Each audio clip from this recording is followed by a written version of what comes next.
Bismillahirrahmanirrahim. Assalamualaikum warahmatullahi wabarakatuh. Hari ini kita akan belajar bersama-sama nun, hukum nun sukun dan tanwin. Ahkam nun as-sakinah wa tanwin. Hukum nun sukun dan tanwin ini seringkali kita lihat atau ketika kita mengaji pasti banyak sekali ya. Nun sukun ini istimewa sekali ketika dia ketemu dengan 28 huruf hijaiyah. Ketika nun sukun atau tanwin ketemu dengan 28 huruf hijaiyah ini ada 4 hukum tajwid yang perlu kita semua ini tahu atau belajar. Yang pertama adalah idhar, yang kedua idgham, yang ketiga iqlab, yang keempat adalah ikhfa. Nah, insyaallah kita hari ini akan membahas satu persatu tentang ahkam nun sakinah wa tanwin. Kita mulai yang pertama tentang al-idhar. Idhar itu apa sih? Idhar itu dari namanya idhar jelas ya. Jadi ketika melafalkan huruf nun sukun atau ditanwin, kita bacanya nunnya dengan jelas. Nah, kapan kita bacanya jelas? Ketika dia ketemu dengan 6 huruf hijaiyah. 6 huruf hijaiyah ini apa? Hamzah dengan ha, ain dengan ha, ghain dengan kha. Dan itu semua huruf tenggorokan. Maka ada yang mengatakan, nah itu idhar namanya idhar halqi. Nah, idhar yang huruf-hurufnya keluar dari tenggorokan. Hamzah dan ha, ain dan ha, dan ghain dengan kha. Kita kasih contoh misalnya dari kalimat dari hamzah. Misalnya, man amana. Nun sukun ketemu dengan hamzah. Maka bacanya nunnya yang jelas. Man amana. Bukan man amana. Bukan.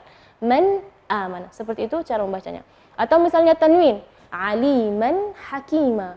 Tanwin ketemu dengan ha, aliman hakima.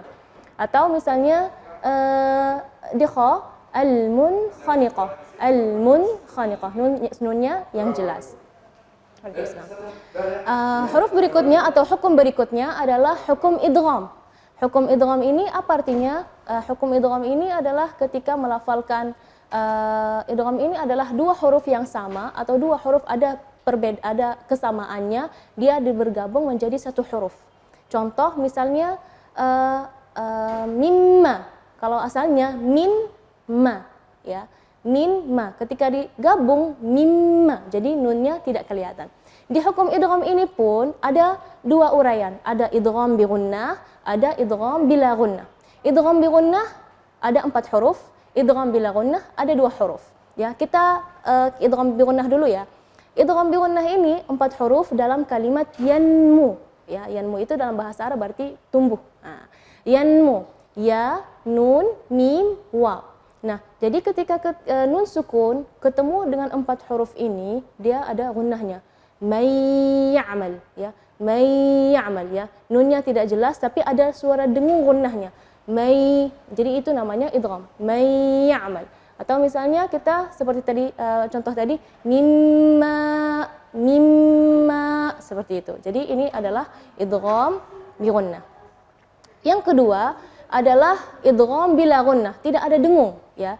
Jadi misalnya contoh ya wa mallam ya, kalimat atau contohnya adalah wa mallam, nun sukun man, terus ketemu dengan huruf lam di kalimat yang kedua, lam huruf la, wa man lam dengan wa man lam, itu salah, atau wa man lam itu jadi jelas. Ya, di situ kita bacanya wa man lam. Ya, jadi huruf nunnya tidak ada, atau kita dibilang idgham ke huruf berikutnya dan gunnahnya tidak ada, wa man lam. Ya. Jadi ini secara keseluruhan tentang hukum idgham. Berikutnya adalah hukum iqlab. Hukum iqlab itu istimewa sekali karena dia memiliki 1 huruf saja. Jadi ketika nun sukun ketemu dengan huruf ba, ya, dan namanya hukum iqlab. Asal kalimat iqlab ini adalah dari qalb. Qalb itu membalik. Jadi proses dari pindah huruf nun ke huruf ba itu proses membalik dulu ke huruf mim, ya, terus jadi ba. Nah, jadi oleh karena itu diberi hukum namanya qalb atau iqlab untuk disamakan dengan idhar, idgham, ikhfa, jadi iqlab. Baik, cara membacanya gimana? Contoh kita ambil contoh misalnya anbi'uni.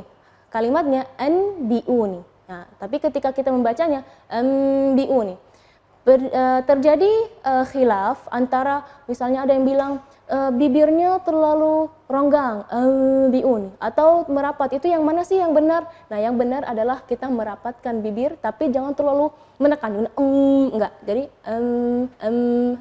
biun, ya, seperti itu. Namanya itbaqus syafatain. Kita merapatkan bibir, tapi jangan terlalu ditekan. Yang terakhir adalah huruf ikhfa. Jadi huruf idhar 6, huruf idgham 6 juga jadi 12, huruf iqlab jadi 1 jadi 13. Sisanya berarti 15 huruf. Nah, 15 huruf ini semua menjadi huruf al-ikhfa. Dan subhanallah ya, karena ulama Quran sangat memperhatikan hukum ini, jadi supaya hafal huruf-huruf ini mereka memberi bait.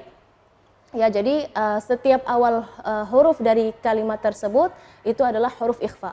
Baitnya adalah sif dzatana kam jada syakhsun qad sama dum tayyiban zid fi tuqa da' zalima. Jadi setiap awal huruf dari kalimat dari bait ini, ya, itu insyaallah huruf ikhfa. Kita kasih contoh ya, sederhana, yaitu misalnya sif dzatana kam, ya, dari kalimat kam ada huruf kaf. Nah, kita kasih contoh misalnya minkum. Jangan minkum, ya, jangan dijelaskan, tapi minkum. Jadi nun itu sembunyi, ikhfa itu sembunyi. Jadi ikhfa itu nun sukunnya seperti sembunyi sebelum huruf ikhfa. Jadi minkum. Atau misalnya kita sif dzatana kam jada syakhsun qad sama, misalnya zid fi tuqa, kalimat tuqa. Kita ambil huruf ta, awal kalimat tuqa adalah huruf ta. Maka ketika membaca huruf ta, ketika hukum ikhfa, kuntum, ya, jangan kuntum atau kuntum, itu jadi idhar. Jadi kuntum tipis, ya, gunnahnya tipis. Mudah-mudahan apa yang kita pelajari hari ini tentang hukum nun sukun dan tanwin bisa manfaat, dan juga ketika kita mengaji, kita harus misalnya, oh ini ada nun sukun, setelahnya huruf apa ya? Nah, nanti kita di situ kita insya Allah lebih bisa mempraktek dan bisa lebih memahami hukum nun sukun dan tanwin. Mudah-mudahan berkah dan manfaat. Wassalamualaikum warahmatullahi wabarakatuh.